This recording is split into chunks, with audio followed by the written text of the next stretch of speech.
I feel like sometimes we were a little hoodwinked when we were, like going through recruitment. I'm like, every day is a song and a dance, literally, and a skit. And then all of a sudden the next week, it's like, oh, and then you have these obligations and new member meetings for 2 hours a day or every week. Wait a minute. All right. Well, thanks for joining us, friends. Really excited to have a conversation today. This is your one-stop shop for sparking growth in today's fraternity and sorority communities. And this is proudly brought to you by Phired. We're so excited to chat today about some hot topics that we've recently talked about, heard about, had discussions about, and it's all related to growth, recruitment, retention, marketing, and more. But before we begin, I want you to get to know my friends who have joined us today. RJ, why don't you kick us off? Tell us a little bit about yourself, your growth expertise, and maybe a fun tip you like to share when you're helping groups grow. Awesome. Yeah, my name is RJ Taylor. I'm the CEO of Fired Up. I've been helping to grow fraternities and sororities, working with students and council leaders, community leaders, campus professionals, headquarters leaders, association leaders for a little over 10 years now. And I specifically have a marketing background. I love marketing and all things marketing. I love helping all of our organizations do better marketing. And I guess the tip that I would start with is when it comes to fraternity and sorority growth or just sales and marketing in general, there is so much that we could do.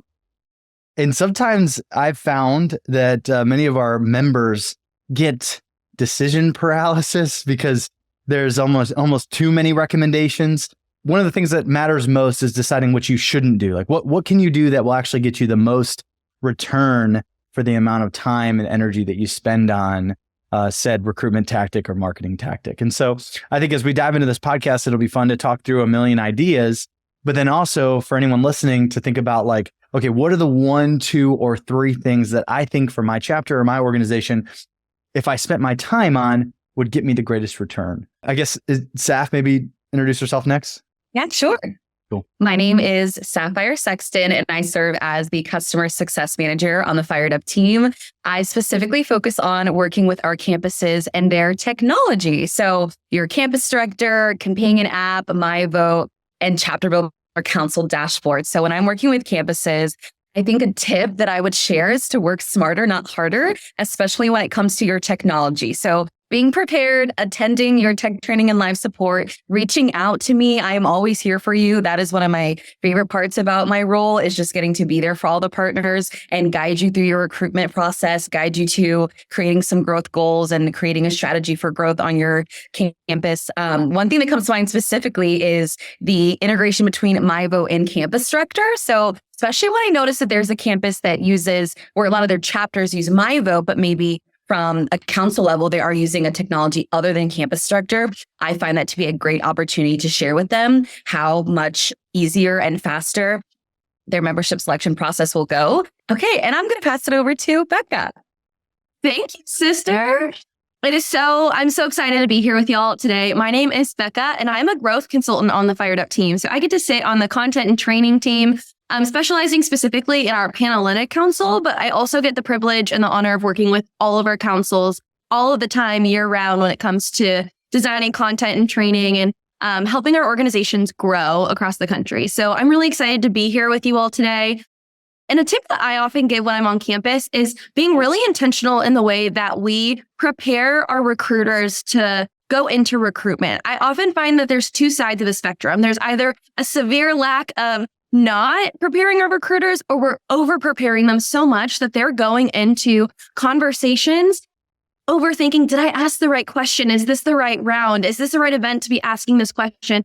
Or they have no knowledge at all about what exactly to talk about or how to build a relationship. And so I want to take away the under preparation, the over preparation, and find a really happy medium where we're focusing on sisterhood, brotherhood, siblinghood through events or opportunities for our active members to get to know each other and reinforce their relationships so that we can go into recruitment opportunities to build relationships with our PNMs really authentically, and they get to see who we are, what we have to offer, and the really special gift that is fraternity and sorority. Thanks, Becca. Thanks, Saf. Thanks, RJ. I really appreciate all 3 of you and your knowledge and your wisdom. And I know everyone who gets the opportunity to just sit with you and learn from you, they always walk away, gosh, that was so great. So I really appreciate you. But who am I, right? I'm Colleen Blevins. I'm our Senior Director of Training here at Phired Up. I have the privilege of working with these three wonderful humans and a really wonderful team of people who are dedicated to helping organizations grow in a healthy, sustainable, and inclusive way. Before I joined this amazing opportunity here at Phired Up, I spent many years on college campuses working in fraternity and sorority life. And my favorite time of year, it wasn't like the holidays, it was recruitment. Everyone thought I was crazy, but I love recruitment for the sole reason of helping people find the right organizations for them, helping them find a place not just to belong, but helping people find a place where they feel like they truly matter. And for me, a tip that I always give, it goes back to how do we help people feel like they belong and find a place that they matter? And I had a conversation recently with an organization where we were talking about a training that we're doing. And we really want to focus on, we spend so much time on the event that we forget people aren't joining events. We're not joining parties. We're joining people. And so when we spend so much time, and Becca, it kind of goes to what you're saying, that over preparation, we spend so much time over preparing, making sure the event is good, that we forget to focus on the things that matter. And the things that really matter are the people and the purpose of our organization. An event and an event doesn't really put that at the forefront. After all, we always say people driven people, right? And so for me, it's focusing on less on the events and more on the people.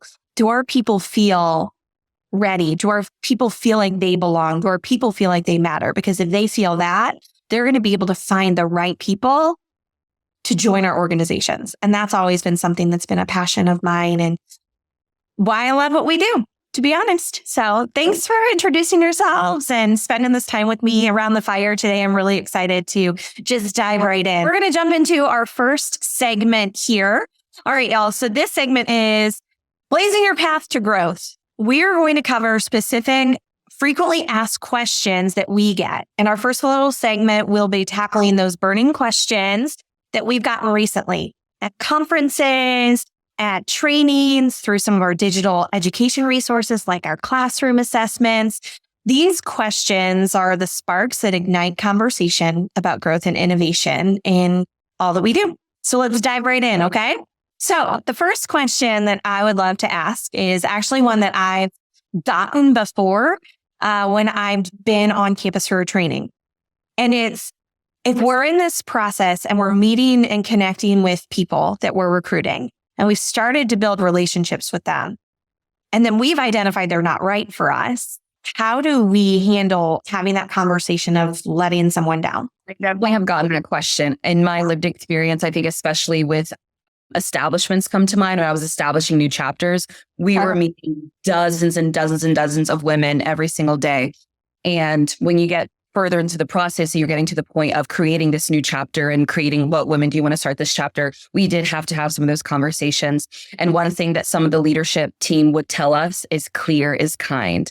And clear is always going to be kind. So the ghosting and the still allowing them to come and interact and engage. And they're so happy. And they're like, look how far I've come in this process. I must be getting a bid, or I am a shoo-in to join this organization. That is not clear and that is not kind. And that's going to hurt them 10 times more when it does get further into the process and they weren't invited. And they're wondering why all their friends are getting ready for this event that they weren't asked to come to. And then you're even in a more uncomfortable situation at that point, because imagine you specifically are like, they'll just forget about it. They just won't come to this thing. And imagine they show up to this event that you specifically did not want them to come to, but because you were too afraid, too nervous, too anxious to have that honest conversation before. And now you're in an even more uncomfortable situation where they actually are at this event, right? Something that I would say is, I think you are a wonderful person. I loved interacting with you. I think making sure to use those I statements and don't speak on behalf of you don't have to speak on behalf of your larger organization, right? You can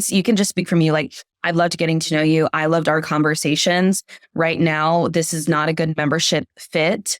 And because of the conversations that we've had together and the things that I know that you like to do and the values that you share, there are so many organizations on this campus that want to get to know you and that will value you and that you will find your home. It may not be here, but I'm telling you, I have friends across all these organizations and all these campuses. And I always tell the story of my own best friend who I wanted to be in my chapter. I was like, I want you to be in my chapter. And it wasn't a fit. It just wasn't a fit. And sometimes it just isn't a fit. And now we are very, very close. Panhellenic sisters remained best friends, right? And so I have those relationships that are strong across all chapters. It didn't mean that they had to specifically be in my chapter, specifically be my sister. And so giving them that encouragement and making sure that this is not a friend breakup. Like, we can chat, we can meet for lunch, we can be friends on this campus, and I am here to support you. And I still want you to find your home. And that may not be here. And that's really difficult to say. And then even giving them resources, like my best friend who is in this chapter, they're having an event this weekend. Like, can I come with you to that event? Can I introduce you to my best friend so you can get to know her and some of her sisters better? Really great key points. I think that clear is kind. Don't drag it out. Don't delay it. Be honest and upfront. And I think what's also really important there, Saf, is there are so many other student organizations on campus. And how can I help you connect? How can I connect you with them? How can I help you find the place that's right for you? That goes back to that clear as kind too. And just kindness matters in this. And thank you. That was super great. Super helpful. Great tips there. Anybody else? Yeah, RJ. Yeah, I think that yes. And it really starts with asking yourself, what is the purpose of recruitment? If the purpose of recruitment is selfish, meaning I view the purpose of recruitment is so that my chapter can fill its house, or so because I had to, and my national headquarters gave me a goal. If that is, we're just being real. Like, if that's the if the goal of recruitment, fraternity sorority recruitment in general, is selfish, then it is we engage in selfish sometimes tactics with people who don't necessarily align with our what we're looking for, like ghosting people. But to Saf's point, if the goal of recruitment is actually across all councils, an opportunity for us just to make friends and fans. Sometimes when I'm working with students or guys I'm hanging out with, I'm like this is like, what if this is just like a massive outdoor recess, hang out on the playground, kickball games, like put ourselves back there, third grade RJ, trying to, we're just figuring it out. This is just a time for us to get to know more people, some of which might actually want to join our team one day, but others we still want to get to know as friends and fans who will probably join other teams. This happens a lot of times when I'm working with like culturally based organizations, and everything feels like it's got to be within a very specific purpose to like pre-intake, to get ready for pre-intake. It's like, man, what if more of it was just about going out and making friends? Well, then if it's just about going out and making friends and fans, then it becomes easier to build a relationship with your friend and also help them find the best team for them. But oftentimes our organizations, look, we got a lot of stuff on our minds and priorities that are demanding. And so we're like, hey, we got to get through recruitment. Unfortunately, if we go in with a selfish mindset, well, then we're going to end up accidentally hurting people. Mm-hmm. We're going to engage in selfish things like ghosting people, or we're going to not have the clear, kind conversations. But if we go in with a better mindset that's like, hey, this is an opportunity for our whole community to make as many friends and fans as possible, well, then we want to help those people, but find the right team of friends for them.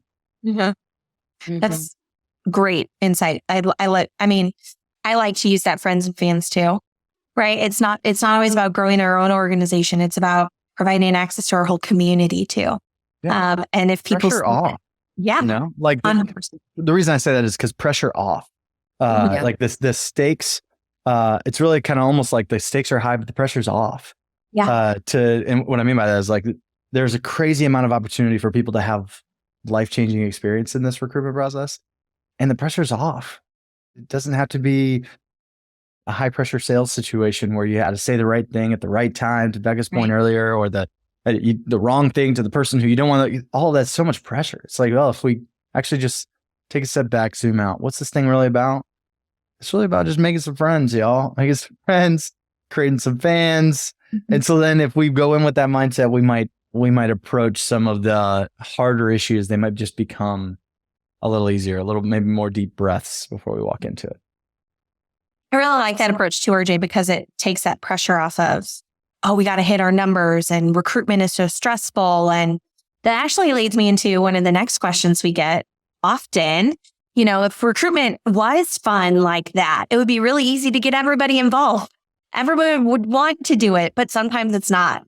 And so one of the questions that we get often is, I'm VP of recruitment, or I'm overseeing, our interest meeting and none of my members want to come, or I got to put on this barbecue and no guys are wanting to be there and volunteering and I can't recruit anybody if it's just me. So one question we get often is, what's a strategy to make everyone in the organization not just get involved, but feel invested in the recruitment process? I would love to jump in here. I think that recruitment, so often when we think about getting our chapters involved, getting our members involved, it so often feels like an ask, like an ad, something that is being put onto their plate that is already so full, right? We think about our current members and we think about how they focus on their academics and they're studying and going to class and taking a full-time credit hour, right? And then they're also like involving themselves in other extracurriculars outside of your organization, whether they're holding other leadership positions, things like that. They have off-campus responsibilities, maybe a job or other kind of things that they do. And so when we are just kind of coming to them and we're like, hey, we're going to have 3 recruitment events this week and you're expected to be at all of them and we want you to be involved and we want you to do this and I need you to show up. And it just feels like we're kind of putting something on their plate without actually asking them and like passing around the dishes when we're at Thanksgiving saying, oh, do you want some of the mashed potatoes? Do you want some of the cranberry sauce? And asking them and really including them in the process of what fills their plate. And so I think it comes down to, we don't have to make these recruitment events. I think it alludes to what Colleen mentioned as her tip is like, it is not about the things that we're adding in as far as events and like how extravagant can we make this or how cool can we make this or what's the most like thing that we can do that's going to pull people in. But I think it's also like, how can we invite the people that we're recruiting, our PNMs, our potential interests into what we're already doing? How can we invite them to study with our members because we already know our members are studying? How can we throw a sisterhood, brotherhood event, siblinghood opportunity and invite potential members or interests to show up to see our chapter at its most natural state, our relationships, who we are, what we like to do normally? I think so often we're like, well, what are they going to want to do? What can we do to get more people interested in us? And so we lose the focus of like, but they need to get to know us. We need to find the right people for us. So I think it's about figuring out what in your chapter is going to be successful when it comes to engaging your members and engaging your potential interests and kind of molding those things together.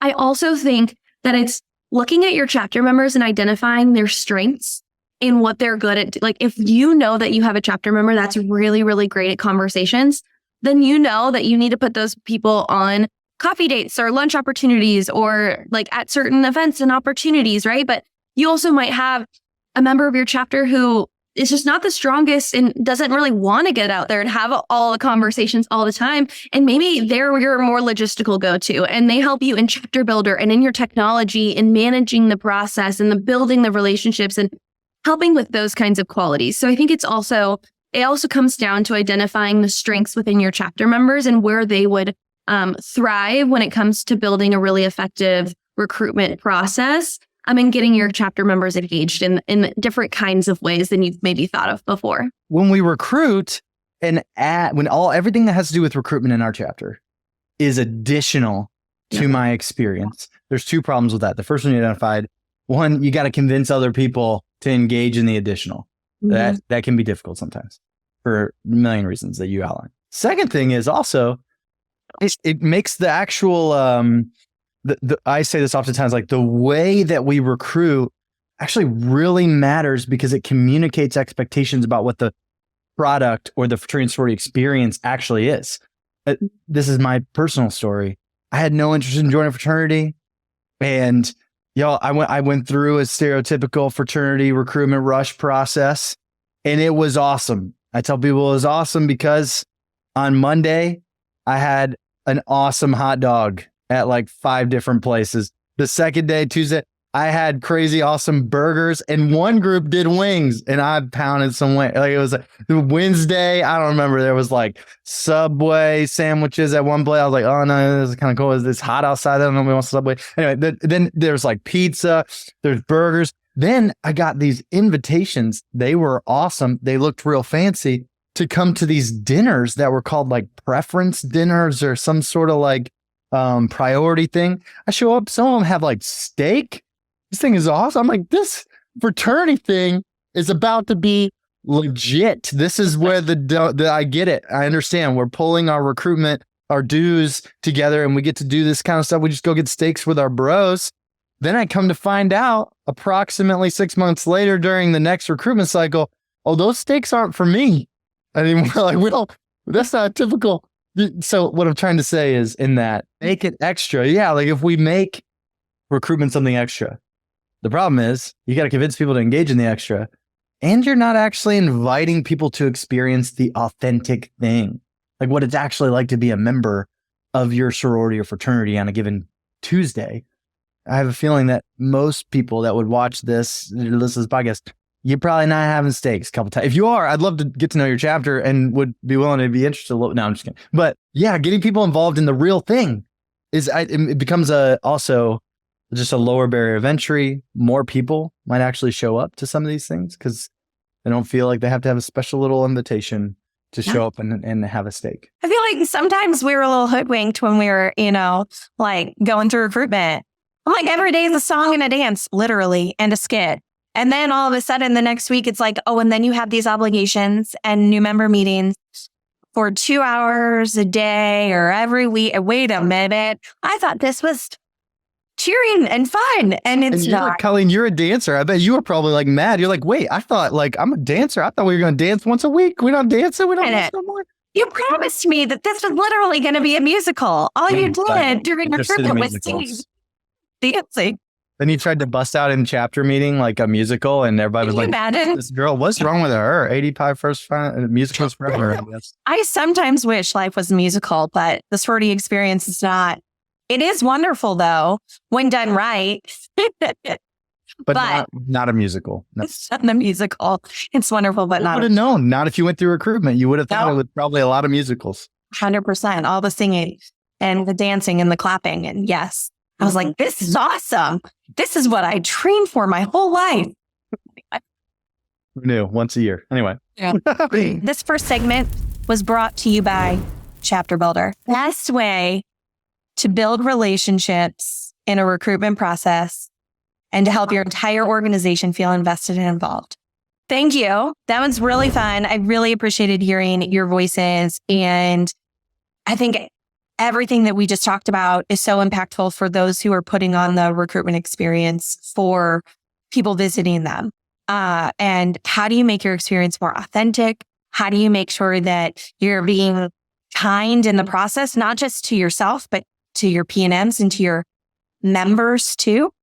And so I just really appreciate all of the valuable insights, and let's keep the fire burning. Sound good? We need a jingle. I'm going to come up with the jingle. It's actually genius. I love that.